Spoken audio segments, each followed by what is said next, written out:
Ada cewek Ustadz yang merasa kalau cowok zaman sekarang itu maunya yang cakep doang Ustadz. Kenapa ya Allah menciptakan ada yang dikasih kelebihan fisik dan ada yang enggak? Dan apa Ustadz hikmahnya dari jadi orang yang secara fisik itu kurang? Dalam hadis Abu Hurairah, Innallaha la yanzur ila suwarikum.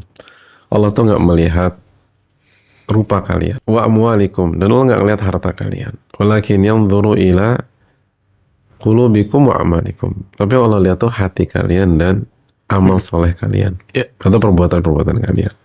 Jadi kenapa sih fisik orang beda-beda? Ya karena bukan itu parameternya, sesimpel itu aja. Itu nothing gitu bagi Allah Subhanahu wa taala. Karena yang terpenting itu hati seseorang dan amal-amal kalian. Gitu. Itu yang pertama. Yang kedua, yang bilang lu nggak cantik siapa? Society. Belum tentu. Society yang mana? Kenapa? Karena definisi cantik dan kriteria cantik itu beda-beda. Beda mata, beda definisi. Beda masa, beda definisi. Lagi-lagi Pak berpulang pada akhirnya karena itu bukan parameter. Jadi udahlah berhenti sampai titik itu. Lalu bertakwalah kepada Allah Subhanahu wa taala, jaga iman, jaga ketakwaan dan mengerti bagaimana bersikap sebagai wanita yang berkelas. Maka selalu ada podium bagi para juara. Wow. Manusia ini kan suka keindahan, Ustaz. Itu malah ada yang bilang ada golden ratio. Yang semakin dekat dengan simetri itu, semakin dekat dengan golden ratio itu, semakin suka kita sama hal-hal di dunia gitu loh. Dan beauty, walaupun perbedaan zaman gitu, ada tuh mungkin titik sweet spotnya, Ustaz. Kan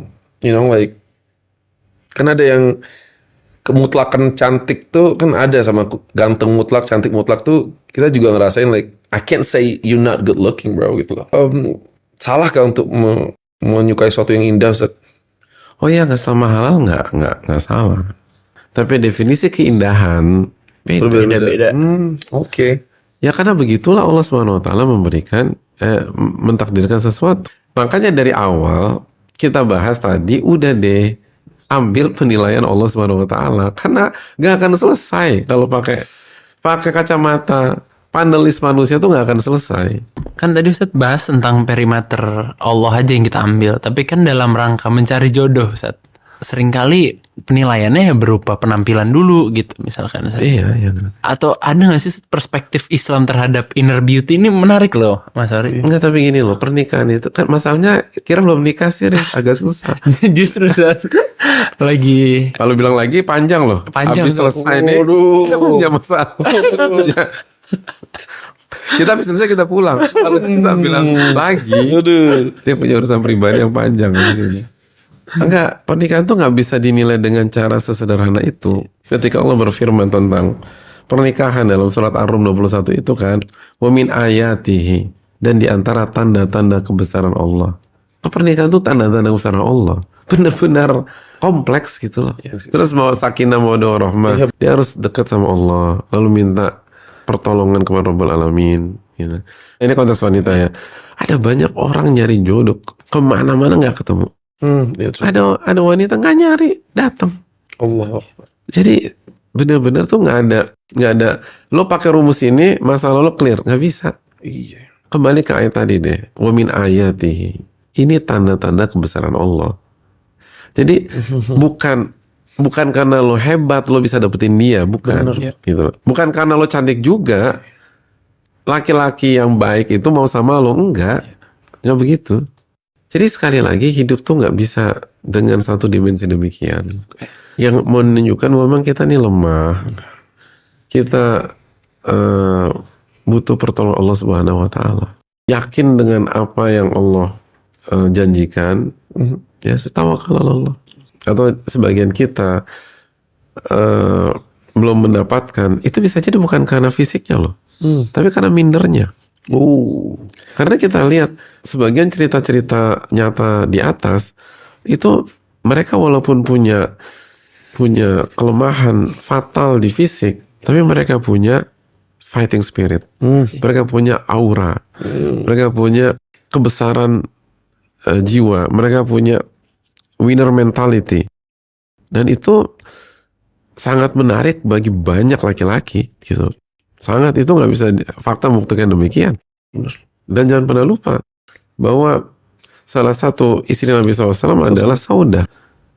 Dan Nabi SAW menikahi Saudah ketika Saudah udah berusia, di saat Nabi SAW bisa mendapatkan wanita yang jauh lebih muda, belia, gadis, dan seterusnya.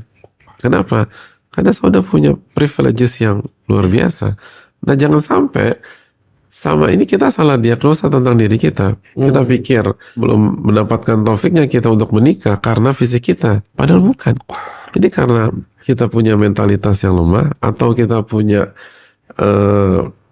minder yang luar biasa, atau kita suka cari kambing yang warnanya hitam, ya. Dan sampai pada titik nyalain Allah Subhanahu Wa Taala. Dan itu yang membuat kita tidak berhasil. Padahal kita tahu variabel banyak.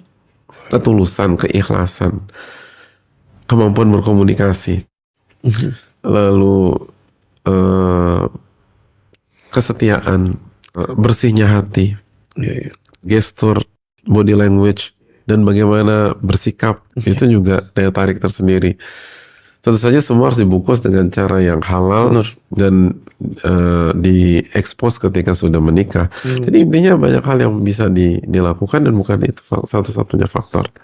Kalau itu pun jadi variabel, standar kecantikan di setiap masa berbeda, bahkan di setiap mata pun berbeda. Jadi sekali lagi fakta menunjukkan jangan berkecil hati lah, harus semangat lah. Maksudnya teman-teman sisters kita yang lagi berjuang untuk mendapatkan apa sih istilahnya sekarang?